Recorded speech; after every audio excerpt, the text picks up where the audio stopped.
Hello everyone, আমি উচ্ছ্বাস তালুকদার। আজকে আমি একটি ভিন্ন টপিকস নিয়ে কথা বলবো, যেটা নিয়ে সচরাচর বলা হয় না। তারপরও একটু বলতে চাই। আমি আজকে ক্রিকেট নিয়ে কথা বলবো। আপনারা জানেন যে সামনে জুন মাসেই টি-20 ওয়ার্ল্ড কাপ শুরু হচ্ছে। তো প্রত্যেকটি দলই তাদের বিশ্বকাপ স্কোয়াড ইতোমধ্যেই ঘোষণা করেছে, তেমনি বাংলাদেশও ঘোষণা করেছে তাদের স্কোয়াড।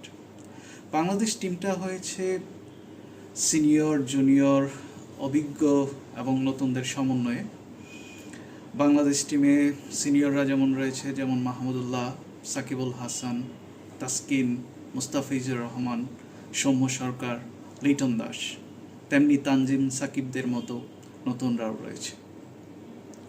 অভিজ্ঞ এবং নতুনদের সমন্বয়ে বাংলাদেশ টিম গঠিত হয়েছে। আমি মনে করি যে এই দলটি একটি নির্ভরযোগ্য দল হবে এবং তারা